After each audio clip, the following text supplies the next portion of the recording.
Una producción BTR.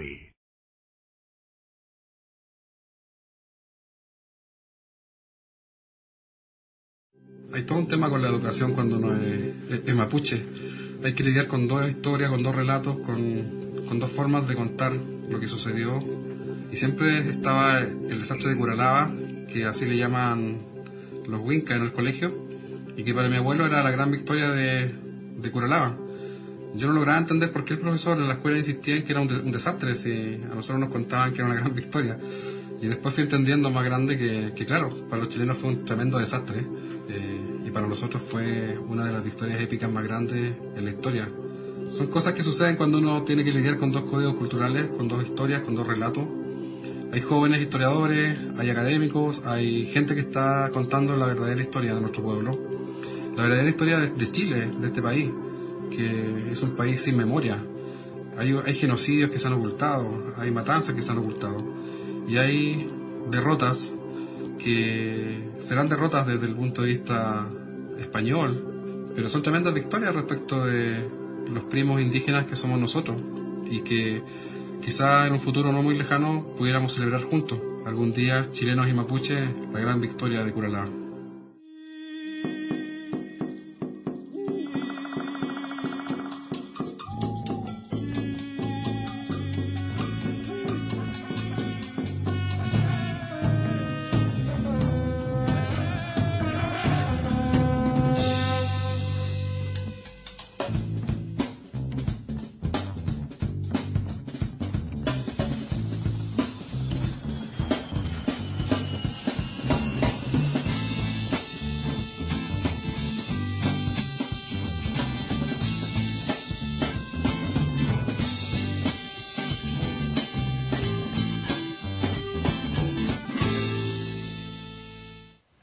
Una de las personas que más sabe del tema mapuche creció en el norte de Chile.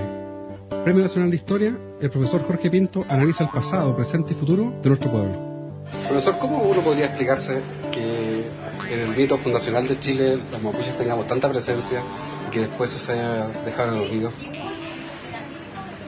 Yo diría que a comienzos del siglo XIX el mapuche fue el símbolo de la chilenidad, porque había que levantar un discurso épico. Tú sabes que por la razón o la fuerza proviene de esta capacidad del pueblo mapuche de resistir por la razón o la fuerza su libertad y defender su tierra. Entonces en ese momento hubo una profunda admiración. Yo hablo de una inclusión del mapuche en el proyecto de construir una identidad nacional. Eso suena a impensable idea. Hoy día no tanto, porque hoy día estamos recuperando eso. Sí, pero luego asistimos a un proceso a través del cual poco a poco nos fuimos desprendiendo de nuestras raíces indígenas, sobre todo cuando hubo necesidad de ocupar estas tierras. Y lo dice con toda claridad Barros Arana. Para él el problema de esta región era que había indios malos en tierras buenas. Entonces, como importaban las tierras, había que arrasar con el indígena, ¿no?, que estorbaba el progreso. Y ahí empieza todo el discurso de la rebarbarización del mapuche, podríamos decir, ¿no? Pero yo te quiero devolver la pregunta, pues, Pedro. ¿Cuándo tú asumes tu identidad mapuche? ¿Y cómo la percibes hoy día? ¿Cómo la sientes hoy día? Yo tengo la impresión de que a muchos niños mapuches, y especialmente en los 80, que fue mi infancia, mi primaria, el golpe sucede cuando uno llega al pueblo a estudiar con niños wincas, con niños que no son indígenas, porque ellos te hacen sentir que tú eres mapuche. Porque con mis primos, con mi familia, y mi familia materna y paterna, vivíamos una identidad mapuche bastante natural. Yo puedo estar en el Código Cultural Mapuche, donde tengo mi cosmovisión, mi lengua, mis tradiciones, y participo de los ritos de mi comunidad, todo eso, y aún puedo cruzar el puente y trabajar y moverme muy bien en los códigos culturales occidentales. La pregunta que siempre me hago es ¿por qué el chileno no puede cruzar el puente hacia allá? Yo no veo que puedan hacerlo. Es difícil, súper difícil cruzar el puente. Son procesos que permiten entender un poco lo que tú viviste, pero no con la intensidad tal vez que tú los asumiste. Ahora, yo creo, Pedro, que uno transforma la identidad en un objeto de estudio, pero a mi juicio la identidad se vive. Sí. La identidad se vive, la identidad nos impregna. Porque, claro, en el caso tuyo tú tienes una identidad étnica mapuche, ¿no? que la fuiste fortaleciendo en el curso de tu vida. Pero tú me decías, por ejemplo, que cuando estuviste en la escuela italiana en Valparaíso, de algún modo esa situación que habías vivido aquí en Imperial como que se suavizó, ¿no es cierto? Sí, y eso que he vivido también como persona me hace sentir esperanza en lo que pueda pasar en esta región. No hay la menor duda. ¿No? Tengo la impresión de que la gente puede adquirir comportamientos interculturales. Pero por supuesto, pues Pedro, sí, y hacia eso debemos avanzar, de eso no cabe la menor duda. Porque si tú no sentiste esto en la escuela italiana, ¿por qué no sentirlo aquí en esta región, que es la región en la que todos vivimos? Claro. Yo soy de La Serena, ¿no? Y viví en pueblos muy pequeños, ¿eh? No comunidades como las que tú viviste, pero pueblos muy pequeños, que eran verdaderas comunidades locales. Yo viví en Turicaque, en un pueblo perdido ahí. Tengo experiencia parecida a las tuyas, pero distinta en el sentido de que mi identidad, en realidad, más fuerte es esa identidad, ¿no? Esa identidad local que se recoge, ¿no? Y después uno va asumiendo esta identidad chilena y ahí a lo mejor cruza puentes, ¿eh? Sí. Pero de una manera distinta como lo viviste tú. Y son identidades además que siento yo que son válidas tanto para la gente que tiene ascendencia indígena como para quien no la tiene, y que también hace que sea válido también muchas veces el reclamo y la memoria y la sensibilidad que sienten los colonos llegados a principios del siglo XX acá por su tierra también acá. Claro, por supuesto que sí. Mira, los colonos arrastraron, ¿no?, historias previas que nunca los separó de la Italia que ellos vivieron en Europa a finales del 19, o los alemanes que llegaron, que era gente muy pobre, gente muy pobre. Pero mira, Pedro, en algo espero que estemos de acuerdo. Esa historia marcada por la tristeza, el abuso, la violación, es la que tenemos que tratar de superar.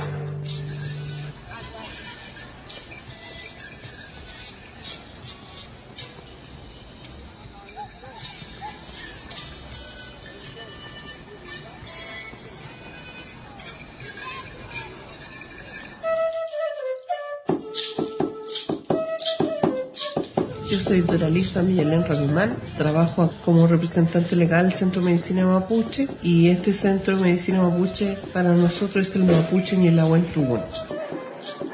La diferencia con el Hospital Huinca es que acá no hay aparato electrónico ni tecnológico que determinen los diagnósticos, sino la capacidad que tienen los machis de poder ver a través de la orina, de una fotografía, a través del trance, que pueden ver el estado de una persona.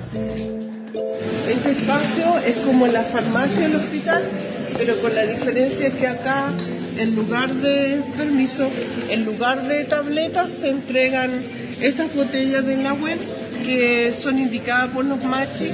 Aquí indican cómo se debe tomar o si es que no se debe tomar, porque algunos son para uso externo. Y cada botella es una botella distinta, como pueden ver, este es un color diferente y son concentrados en Ñilahuén. Ella es una de las pacientes. ¿De dónde usted? Yo soy de Temuco. Ya. ¿Y cómo se ha sentido? Me he sentido bien, muy bien. Ya. Por eso he vuelto a buscar mi remedio. Ya. La gente no mapuche consulta mucho, pero sin embargo tratamos de que la gente nuestra que está con dificultades de acceso pueda llegar a través de una interconsulta por derivación y se programa la atención, y así de alguna manera estamos en un 50-50, 40, 60, a veces hacia los mapuches, a veces hacia los no mapuches.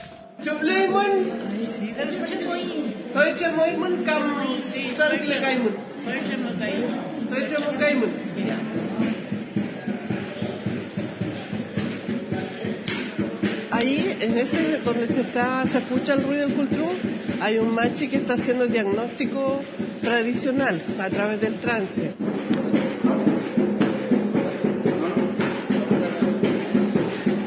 Según la cultura, los problemas de salud vienen desde antes, no es el cáncer, no es la enfermedad de los huesos, hay una historia que provocó la enfermedad, y lo que busca la medicina mapuche es atacar el origen del problema. Là thấy cái mam lên thì cả thấy cái phương lên thì. Sí, hoy me la que estamos presentando, con estoy en el templado se con papá. Hoy día no le tiene cuerpo y la vuelta la nuca. Aquí me retiro el país y la vuelta y no. Thấy cái mà xem em cái phương này. Cái mình phải để xem. Mai nhung cái lần cả contento lần tani.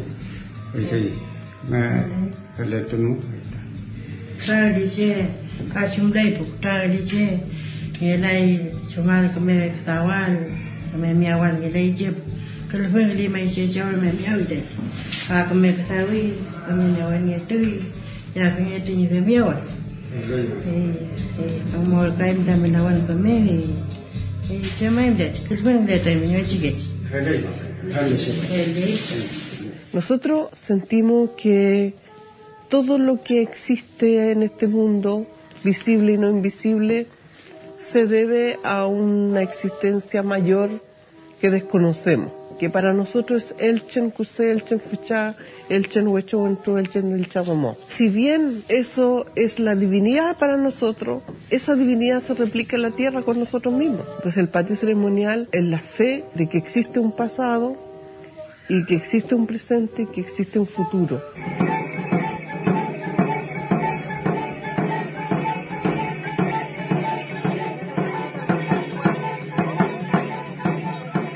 El don de Machi depende de nuestro antepasado, de nuestros taqueches. Para ser Machi tiene que haber un origen, un don que haya existido en la familia, que pueda ir de generación en generación reubicándose en nuevas personas.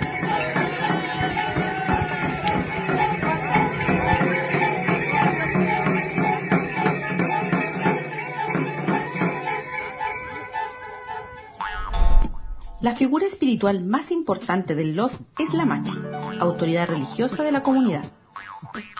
Él o la Machi es el intermediario entre la comunidad y el espíritu de la naturaleza, que se le presenta a través de sueños o peumas. Después de tener un llamado de Machi, el hombre o la mujer mapuche debe consagrarse como tal, en una ceremonia llamada Machilugón. Tras esta, tiene que ir con un Machi consagrado por un tiempo indeterminado, que puede ser de meses o años, periodo en el cual se espera reciba las herramientas necesarias para desarrollar su labor.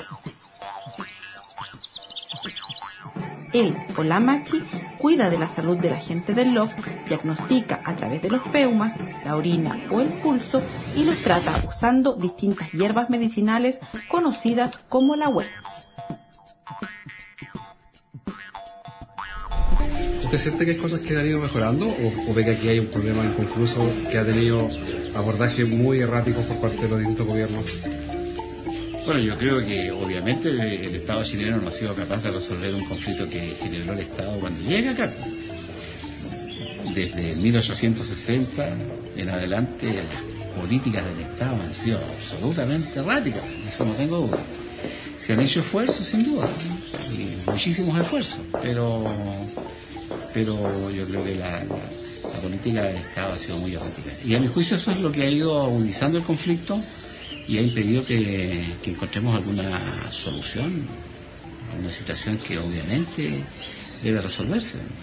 Y una solución que me imagino usted igual concuerda que debe ser consensuada también entre la ciudadanía regional. Pero por supuesto, escuchando todas las voces. O sea, esto no va a ser algo que se va a resolver en Santiago. No se va a resolver en Santiago. Esto tiene que resolverse acá. Pero yo creo que el Estado tiene la responsabilidad de tomar las iniciativas. Fíjate que yo conversaba en realidad. Compartíamos experiencia con el actual Premio Nacional de Historia. Yo le preguntaba a él por qué razón en el norte el Estado chileno había sido en cierta medida exitoso y por qué razón aquí el Estado yo creo que había fracasado en términos de no haber logrado constituir aquí esa chilenidad que esperaba precisamente, entre comillas, fabricar a partir del crisol de las razas. Y él hacía un comentario bien interesante. Él me decía, mira, en el caso del norte el Estado llegó con la gente, o sea, primero llegaron los trabajadores, sí, y con los trabajadores llegó el Estado, pero el Estado llegó a través de las prácticas culturales de estos trabajadores, a través de sus rituales, a través de lo que esta gente había vivido en el norte chico o en la zona central. En cambio aquí el Estado llegó con el ejército, a sangre y fuego. Lo ha denunciado el propio Cornelio Saavedra. Entonces, el Estado llegó aquí a través de la imposición.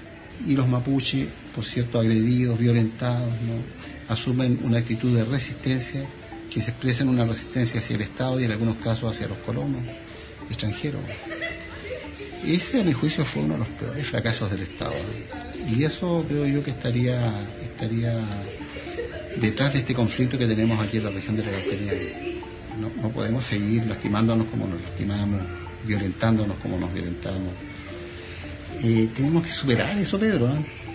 Yo creo que ese es el desafío de ustedes que son más jóvenes. Y yo en esto soy categórico. Aquí hay que exigirle a la clase política, hay que presionar a la clase política, porque la clase política en Chile, yo creo que actúa con mucha irresponsabilidad en este sentido.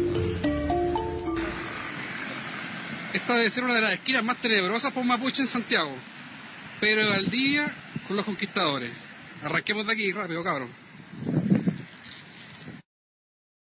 Vengo de un pueblo de la lejanía, Pedregoso, Lonquimay, la Araucanía. Aquí se vive duro cada día, aquí la semilla está escondida. Tal vez no soy tan alto de estatura, no como otros que viven la locura. Lo calling en marichueo, lo calling en marichueo. Bueno, estamos en la Universidad de la Frontera, vamos camino a lo que es el 5º Congreso Internacional de Lenguas, un congreso que reúne ya bastante tradición en el tema mapuche. Hoy esta presencia, sin embargo, es única. Aquí en la Araucanía es la presencia de Rigoberta Menchú, una premio Nobel de 1992. Se espera mucha gente, comunidades mapuche, políticos, académicos, etcétera. Hola, ¿qué tal? Buenos días.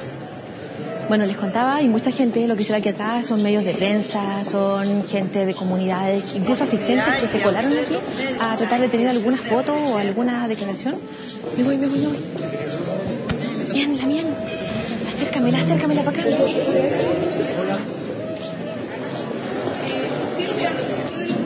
¿Sí? Los chicos se pueden hacer una puja. Oye, ojalá.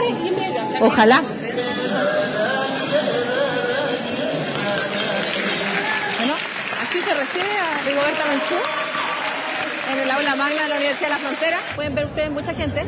Y las estimaciones son ciertas y las 700 a 1000 personas que se esperaba llegaran hasta esta charla magistral van a llegar. Creo que ella transmite un pensamiento político y cultural que tiene que ver con el enfoque intercultural. Creo que el dialogar, la necesidad de comunicarnos y de entendernos dentro de nuestras diferencias y nuestras particularidades es un buen mensaje que ella trae.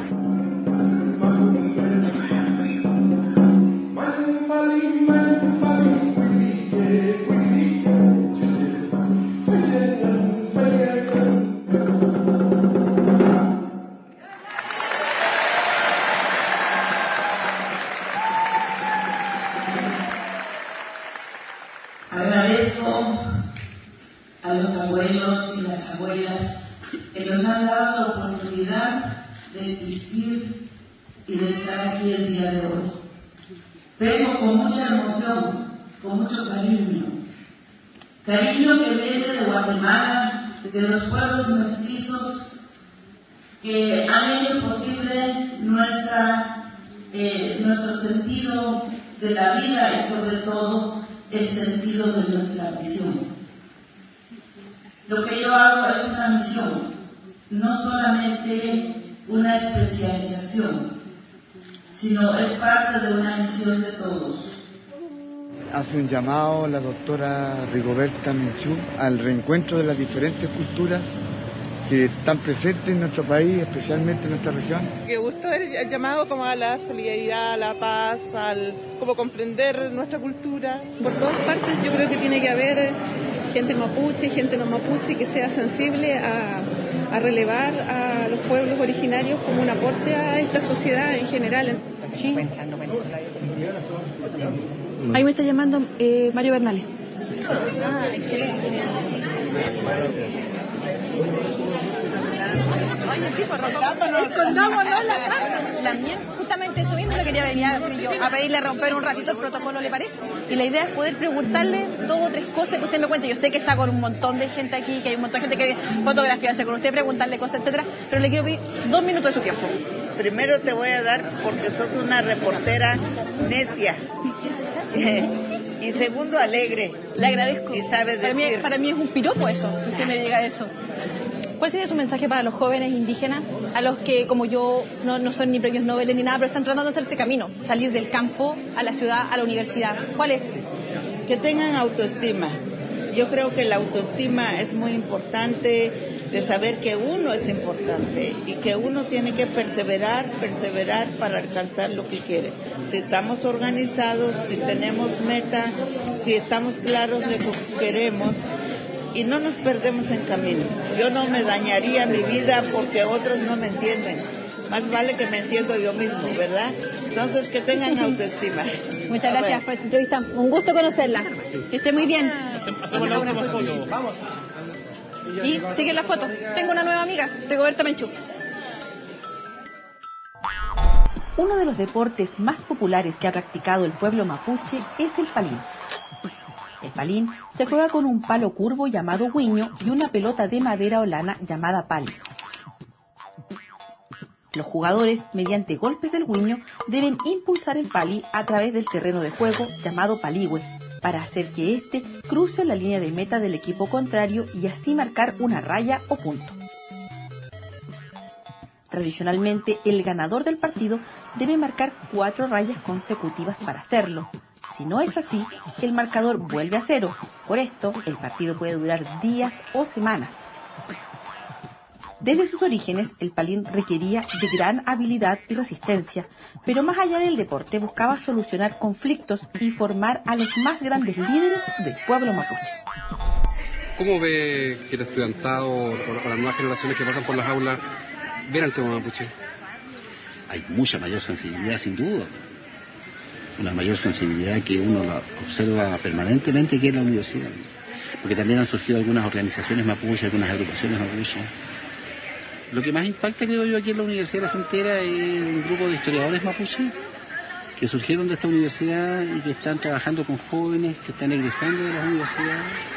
Además, también toda la comunidad nacional hoy día está mucho más sensible frente a esto, porque también el conflicto, yo hablo de conflicto Estado-Pueblo Mapuche no es un conflicto que ha adquirido una visibilidad que en los años 80-90 no tenían.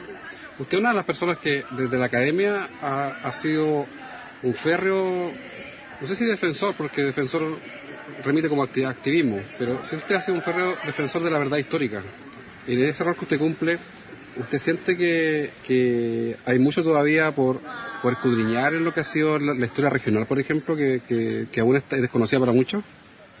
Falta mucho, sin duda, pero yo creo que hoy día cuando escucho, por ejemplo, a Sergio Canqueo, cuando escucho a Pedro Marimán, a Pablo Marimán, cuando leo tus trabajos, me doy cuenta de que hoy día falta más historia presente, falta mucho más respecto a lo que está pasando con las organizaciones mapuche, sobre todo de los años 70 para adelante, ¿eh?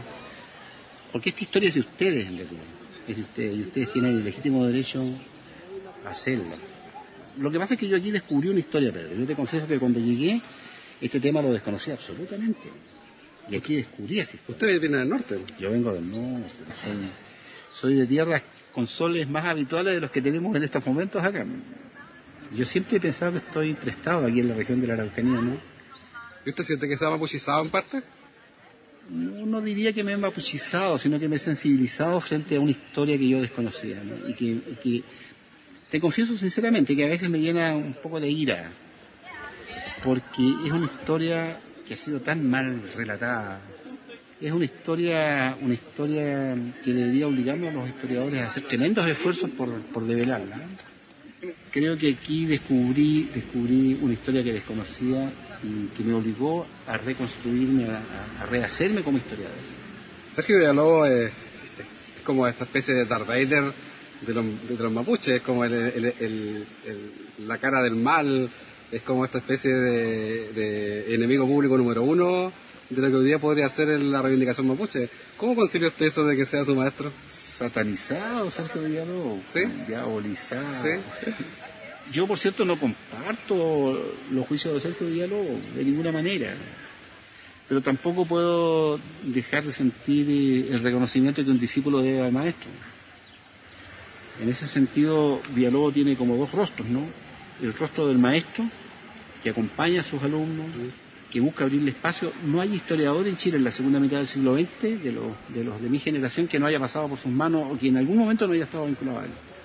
Pero por otra parte están sus concepciones historiográficas que, con el perdón del maestro, quedaron ancladas en el siglo XIX, Pedro. Sí. ¿Y a usted, profe, le preocupa que acá en la región, de parte, por ejemplo, de la gente no indígena, o de sectores a veces con un poco más de poder, como los gremios productivos, o cierto también el ambiente académico o político, la visión que tiene Villalobos del siglo XIX sea la persistente acá en esta región todavía? Yo creo que sí, yo creo que sí. Yo creo que las opiniones de Sergio Villalobos pesan mucho en este país, porque hay que tener en cuenta que hubo una generación de estudiantes que se formó con los textos de Villalobos, sí. En la enseñanza media, ¿no? Y que en la universidad crecieron respetando al gran historiador del siglo XX.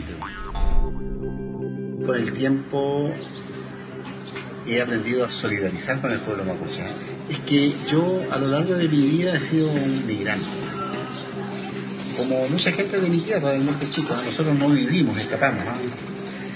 Y en mi condición de migrante siento una tremenda solidaridad con quienes viven experiencias de este tipo, desarraigados en muchos casos. Y el pueblo mapuche fue obligado a desarraigarse, fue obligado a transformarse en migrante. Y entonces cuando los veo en Santiago, cuando los veo en los terminales de bus, siento que formo parte de ellos, lo siento como parte mía. Eso me conmueve, eso me llega profundamente al alma. Profesor Pinto, un agrado, así como siempre, conversar con usted.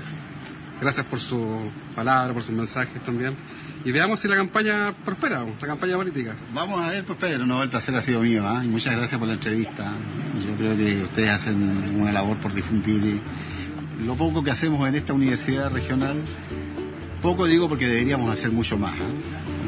Un placer conversar con ustedes. Muchas gracias, profesor. Muy agradable. Ya, ahora camino hacia allá y después me devuelvo.